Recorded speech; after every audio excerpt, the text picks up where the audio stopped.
આ વખતે વરસાદ બગાડશે ખેલૈયાઓની મજા। રાજ્યના હવામાન વિભાગે નવરાત્રિમાં વરસાદની આગાહી આપી છે।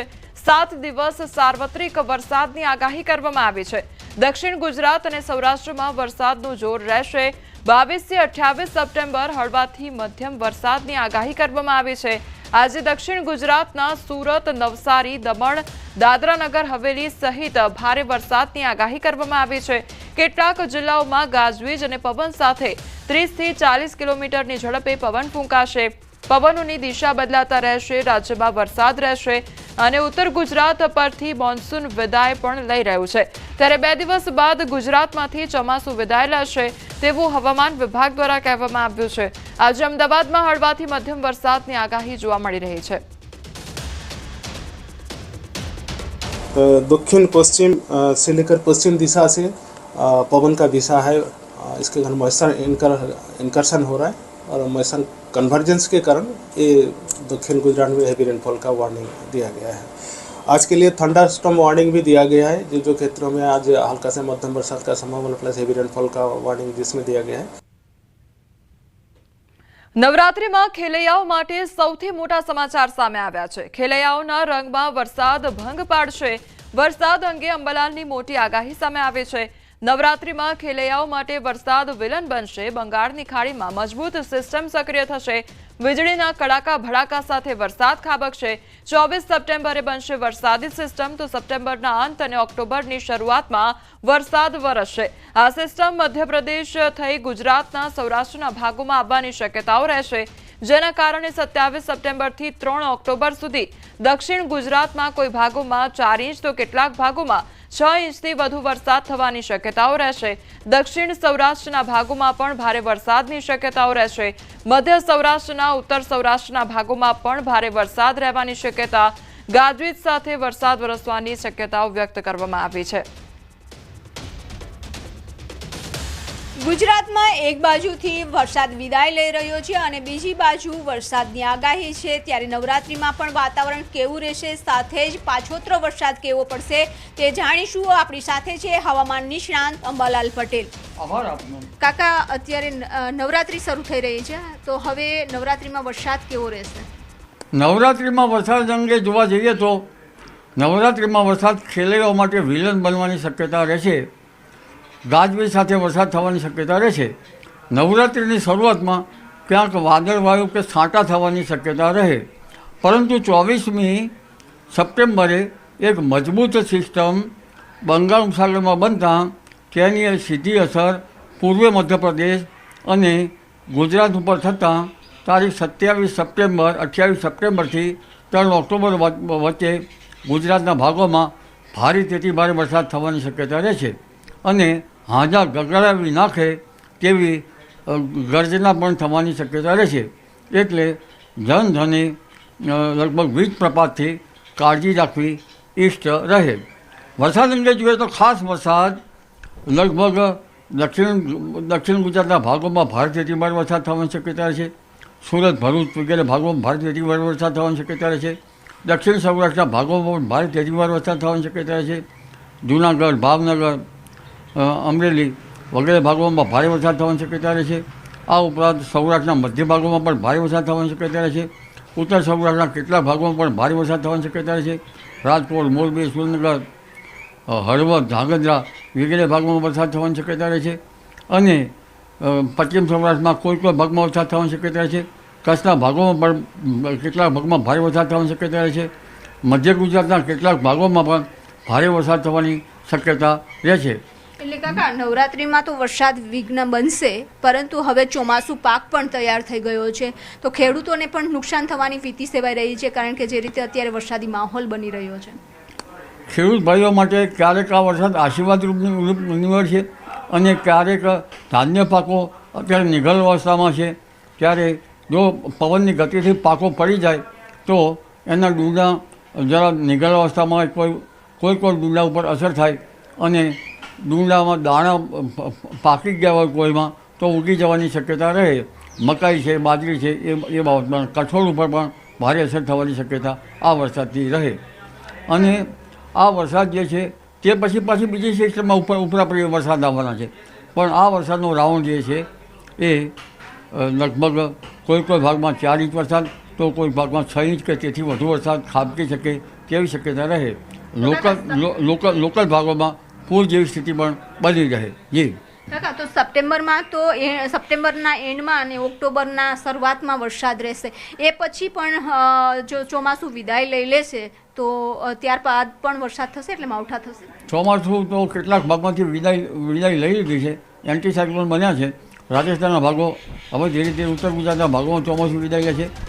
30મી સપ્ટેમ્બરથી લગભગ ઓક્ટોબરની શરૂઆત સુધીમાં ગુજરાતના સઘળા ભાગોમાંથી ચોમાસું વિદાય લેવાની શક્યતા રહે છે. પરંતુ આમ છતાં બંગાળ ઉપસાગરમાં જે એક પછી એક સિસ્ટમો બની રહી છે તેના કારણે વરસાદ થવાની શક્યતા રહે છે. પર હવે નજર કરીએ તો જૂનાગઢમાં ચાલુ કારમાં આગ ભભૂકી ઉઠવાની ઘટના સામે આવી છે. મધુરમ ચોકડી પાસેની આ ઘટના સામે આવી છે. કારમાંથી ધુમાડા નીકળતા ચાલકે બ્રેક લગાવી હતી. કાર ચાલકનો આબાદ બચાવ થયો છે. તો જોતજોતામાં આગે વિકરાળ સ્વરૂપ ધારણ કર્યું હતું. આગ લાગવાનું કારણ હજી સુધી અકબંધ છે. ફાયર વિભાગ ઘટના સ્થળે પહોંચી આવ્યું હતું. ફાયર વિભાગે આગને કાબૂમાં લીધી હતી. તો ગાડીમાં આગ લાગવાની ઘટના સામે આવી હતી. પહેલા સૌપ્રથમ ગાડીમાંથી ધુમાડા નીકળ્યા હતા અને ત્યારબાદ જે કાર ચાલક છે તેના દ્વારા બ્રેક લગાવવામાં આવી હતી. ત્યારબાદ જોતજોતામાં આગે વિકરાળ સ્વરૂપ ધારણ કર્યું હતું અને આગને કાબૂમાં લેવાનો પ્રયાસ હાથ ધરાયો હતો. હવે આગળ વાત કરીશું આરાધના માટેના અવસર વિશે.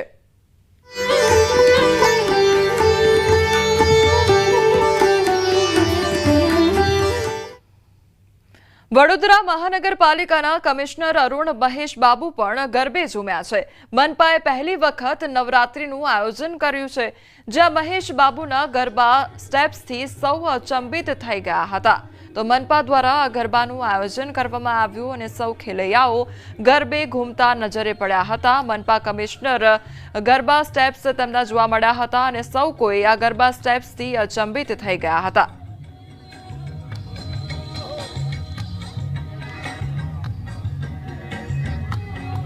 નવરાત્રીની સુરક્ષાને લઈને મહત્વની બેઠક યોજવામાં આવી. રાજ્યના ડીજીપી વિકાસ સહાયે યોજી બેઠક અને શહેરના કમિશનરો અને તમામ જિલ્લા પોલીસ વડા સાથે આ બેઠક યોજવામાં આવી.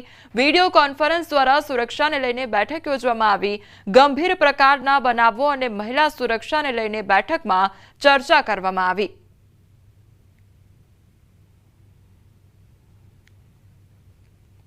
આજથી નવરાત્રીનો પ્રારંભ અને નવરાત્રીને લઈ અમદાવાદ પોલીસે સુરક્ષાને લઈ તમામ તૈયારી પૂર્ણ કરી છે.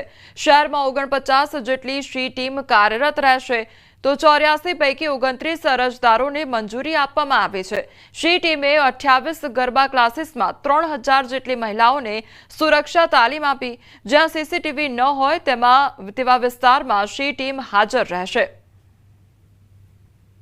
23 જેટલા ગરબા ક્લાસમાં 3000 જેટલી મહિલાઓને self defence, EU teasing, cyber bullying તમામ માટે એમને સેન્સિટાઇઝ કરવામાં આવેલ છે.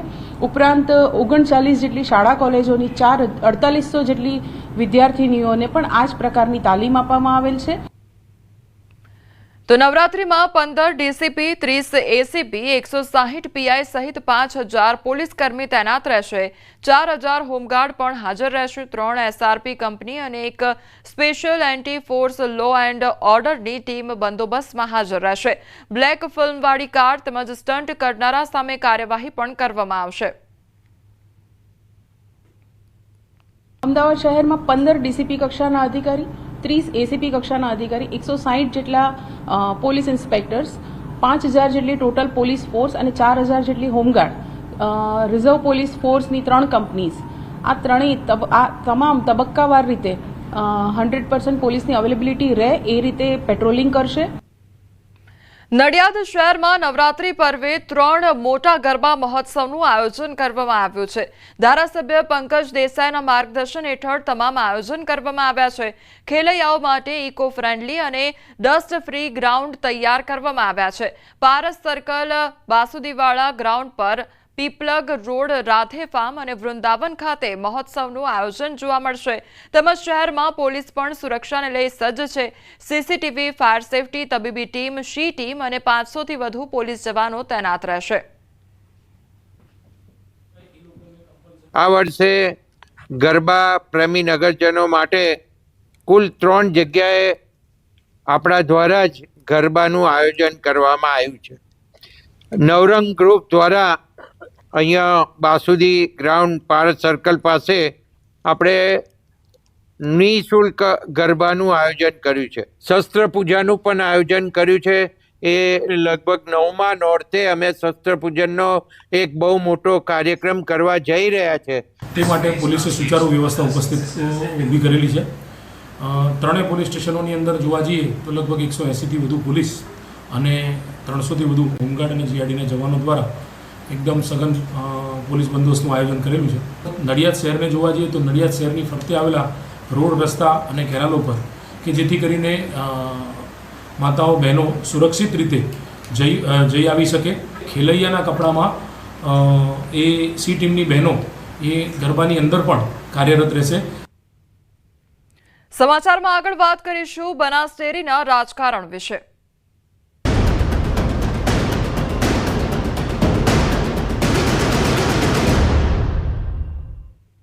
બનાસ ડેરીની ચૂંટણીમાં શંકર ચૌધરીએ ફોર્મ ભર્યું અને બનાસ ડેરીના વર્તમાન ચેરમેન છે શંકર ચૌધરી.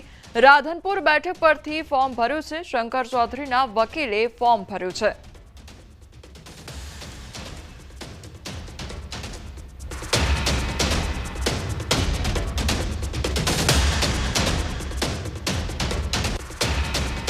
તો બનાસ ડેરીની ચૂંટણીમાં ભાજપ વર્સિસ ભાજપ જોવા મળશે અને દાંતીવાડામાં ભાજપ સામે ભાજપ.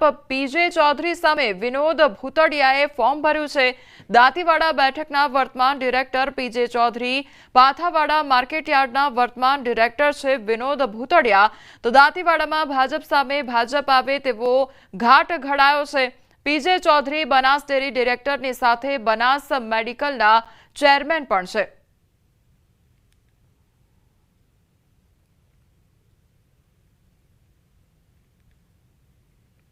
બનાસ ડેરીની ચૂંટણીને લઈને ગરમાવો જોવા મળી રહ્યો છે. કાંકરેજ વિસ્તારમાંથી વધુ એક ફોર્મ ભરાયું છે. અણદાભાઈની સામે બાબુભાઈ ચૌધરીએ ફોર્મ ભર્યું છે. શિહોરી મામલતદાર કચેરીએ આ ફોર્મ ભરવામાં આવ્યું છે. બાબુભાઈ ચૌધરીએ સમર્થકો સાથે ફોર્મ ભર્યું છે. બાબુભાઈ ચૌધરી બનાસકાંઠા જિલ્લા ભાજપ કિસાન મોરચાના મહામંત્રી. તો બનાસ ડેરીની ચૂંટણીમાં ભાજપ વર્સિસ ભાજપ જોવા મળશે.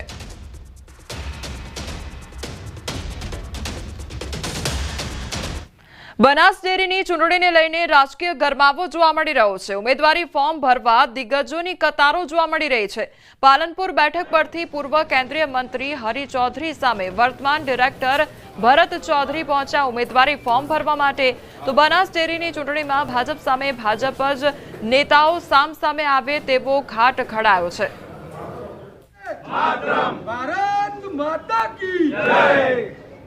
બનાસ ડેરીની ચૂંટણી આપણા સૌના આગેવાન અને વિઝનરી લીડર શંકરભાઈ ચૌધરીના નેતૃત્વમાં સમગ્ર જિલ્લો જ્યારે બિનહરીફ થવા જઈ રહ્યો છે ત્યારે પાર્ટીએ મને પણ સૂચના આપી અને અહીંયા ફોર્મ ભરાયું છે પાલનપુર વિભાગમાંથી. વિજયાદશમીના દિવસે રાષ્ટ્રીય સ્વયંસેવક સંઘને 100 વર્ષ પૂર્ણ થતા શતાબ્દી વર્ષ મનાવવામાં આવશે અને જે નિમિત્તે દેશભરમાં વિવિધ કાર્યક્રમોની જાહેરાત કરવામાં આવી છે. આ સાથે ગુજરાતમાં આયોજિત થનારા કાર્યક્રમોની પણ જાહેરાત કરવામાં આવી છે. સંઘ ચાલક ડોક્ટર જયંતિ ભાડેસિયાએ આ કાર્યક્રમોની જાહેરાત કરી છે, જેમાં ગુજરાતમાં આરએસએસ દ્વારા 672 સ્થળો પર કાર્યક્રમોનું આયોજન કરવામાં આવ્યું છે. આજે 100 વર્ષની સંઘની આ યાત્રા આ વિજયાદશમી એટલે કે 2025માં પોતાના 100 વર્ષ પૂર્ણ કરશે. કોઈપણ સંગઠન માટે 100 વર્ષની યાત્રા એક તરુણ અવસ્થા સુધી પહોંચવાની યાત્રા છે. સમાજમાં રાષ્ટ્ર, ધર્મ, સંસ્કૃતિના વિરુદ્ધમાં નકારાત્મક જે નેરેટિવ્સ હોય એનો યોગ્ય પ્રમાણમાં સાચો જવાબ અને હકારાત્મક નેરેટિવ ફેલાય એવા વિષય સાથે શરૂ થયેલું આ શતાબ્દી વર્ષનું સંઘ કાર્ય આ વિજયાદશમીની અંદર ઉત્સવથી વિવિધ પ્રકારના એક સંપૂર્ણ વર્ષના કાર્યક્રમોની એક હારમાળા ચાલવાની છે. ત્યાર પછીના બીજા ફેઝની અંદર સંઘનો વિચાર અને સંઘનું કાર્ય સમાજમાં ઘરે ઘરે પહોંચાડવા માટે એક ઘર સંપર્કની યોજના થઈ છે. સંઘના સ્વયંસેવકો બધા જ ગામોની અંદર બધી જ વસ્તીઓમાં ઘરે ઘરે મળશે. ત્યાર પછી સમગ્ર દેશની અંદર અને ગુજરાતની જે યોજના છે એ પ્રમાણે બધા જ તાલુકા સ્થાનોની અંદર અને શહેરોની અંદર વસ્તીઓના સ્થાનો ઉપર, કેટલાય મોટા નગરો હશે તો ઉપનગરોના સ્થાન ઉપર હિન્દુ સંમેલનો થવાના છે. આ દેશની સમસ્યાઓ, રાષ્ટ્ર સામેના વિચારો અને આવનારા ભવિષ્યની અંદર ભારતને આગળ લઈ જવા માટે આ દેશની જે કહી શકાય એવી પ્રબુદ્ધ સમાજમાં જે પ્રમુખ લોકો છે એ લોકોની એક ગોષ્ઠીઓ, સેમિનાર પણ બધા જ જિલ્લા કેન્દ્રો ઉપર થવાના છે. સમાજની ઈચ્છા છે શતાબ્દી વર્ષ શરૂ થયા પછી પણ સંઘની અંદર જે વિચારો છે એ સમાજમાં વ્યાપ્ત થાય, એટલે કે અનુશાસન, રાષ્ટ્ર પ્રથમ, દેશભક્તિ, સમાજની સાથે સમરસતાનો ભાવ, આવી એક અપેક્ષા સાથે શતાબ્દી વર્ષ એ સંઘના કામને વધારીને સમાજમાં વ્યાપ્ત થવા માટેનું એક યોજના બની છે. સુરતના વરાછા ખાતે ઇસ્કોન મંદિરના ભૂમિપૂજનમાં અમિત શાહની હાજરી જોવા મળી અને ભૂમિપૂજન દરમિયાન અમિત શાહે CR પાટીલને હાથના ઇશારે આગળ બોલાવ્યા હતા, જે બાદ CR પાટીલ તરત જ આગળ આવી પૂજા વિધિમાં જોડાઈ ગયા હતા. શાહ અને પાટીલની અનોખી ક્ષણે સૌનું ધ્યાન ખેંચ્યું હતું.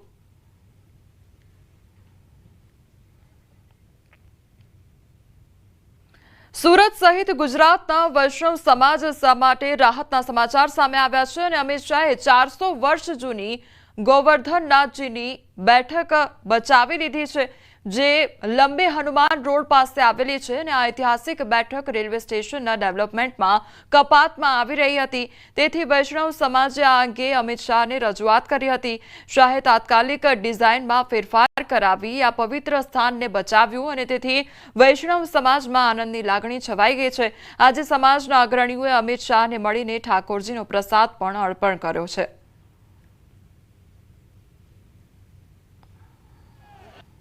સુરતમાં શ્રીનાથજીની બેઠક આવી છે, જે વ્રજમાં 4 બેઠક છે અને પછીની એક જ બેઠક જે વ્રજની બહાર છે તે સુરત શહેરમાં છે.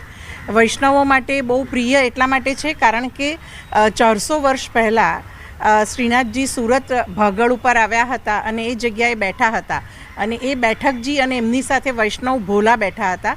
એટલે આ પરે બેઠકજીના નામે આપણા વૈષ્ણવ સંપ્રદાયના 400 વર્ષ જૂના પુસ્તકોમાં પણ એનો ઉલ્લેખ છે. સુરત રેલવે સ્ટેશને એમના પ્લાનમાં નકડો અમસ્તો ફેરફાર કર્યો પણ આખી બેઠકજી બચી ગઈ. કેન્દ્રીય ગૃહ અને સહકારિતા મંત્રી અમિત શાહ રાજકોટના પ્રવાસે આવશે, જ્યાં શાહના આગમનને લઈને હાલ ભારે ઉત્સાહ જોવા મળી રહ્યો છે. સૌરાષ્ટ્ર ભાજપ પ્રવક્તા રાજુભાઈ ધ્રુવે માહિતી આપી કે શાહ હીરાસર એરપોર્ટથી જિલ્લા બેંક ખાતે જશે અને મૂર્તિ અનાવરણના કાર્યક્રમ બાદ રેસકોર્સ મેદાન ખાતે જંગી સભાને સંબોધશે. રાજકોટ ખાતે સહકારી ક્ષેત્રના પાયાના પથ્થરો સમાન શ્રી વલ્લભભાઈ પટેલ અને શ્રી વિઠ્ઠલભાઈ રાદડિયા એમની પ્રતિમાનું અનાવરણ કરશે અને ત્યારબાદ રાજકોટમાં રેસકોર્સ ખાતે આવી અને વડાપ્રધાન નરેન્દ્રભાઈ મોદીએ જે રીતે કિસાન સન્માન નિધિથી લઈ અને ખેડૂતો માટે અનેકવિધ કલ્યાણકારી પગલાઓ લીધા છે, કૃષિ ક્ષેત્રે દેશ આગળ વધે એ માટે જે કાંઈ યોજનાઓ ખેડી છે ખેડૂતોના હિતમાં, એ અંગે ખેડૂતો સાથે આદરણીય અમિતભાઈ